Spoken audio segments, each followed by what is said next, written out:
début de notre coaching, du coup, j'étais très maigre et skinny. Je devais faire aux alentours de 63 ou 64 kilos, il me semble. Donc Putain. vraiment encore très sec et longiligne. Et à la fin du programme, j'ai fini à 72,9.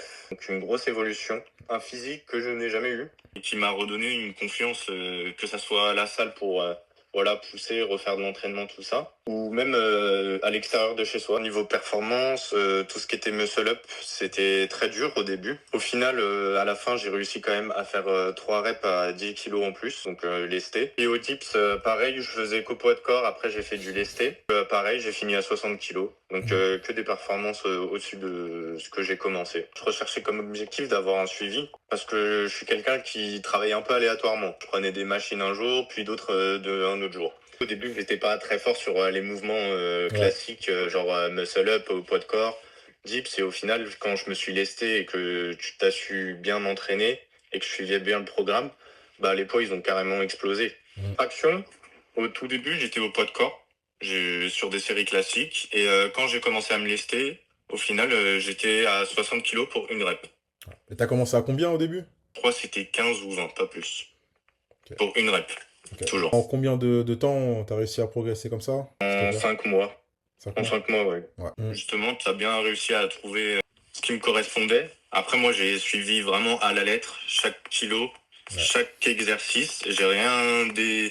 Même au niveau de l'alimentation, j'ai toujours été 100% entraînement.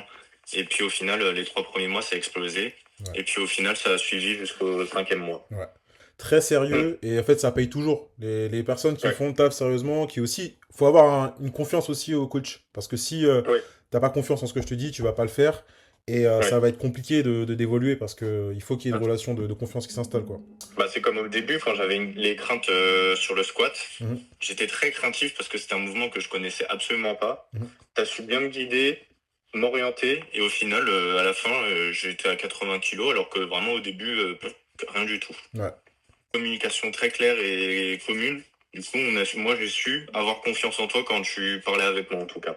Mais c'est sûr qu'au début, quand on est face à un inconnu, oui, il y a toujours une crainte de.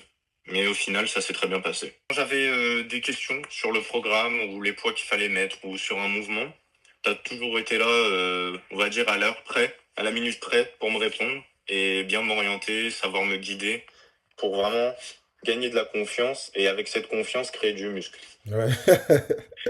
Ouais, c'est pas mal comme formulation, j'aime bien. Qu'est-ce que tu dirais à une personne qui hésiterait à commencer le Mhm. coaching avec nous, une personne maigre qui aimerait démarrer un coaching avec moi?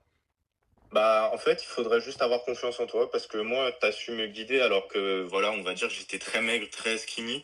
J'avais aucun muscle qui sortait, j'étais pas bien forcément dans mon corps ou dans ma tête avec mon poids. Et t'as su vraiment avec le programme et le plan nutritionnel que tu m'avais envoyé, tu t'adaptes vraiment à la personne qui est en face de toi. Moi, des fois, j'avais des problèmes sur un exercice, tu savais adapter avec un autre exercice qui me convenait. Et au final, tout s'est bien passé. Ok. Bah écoute, merci à toi Hugo.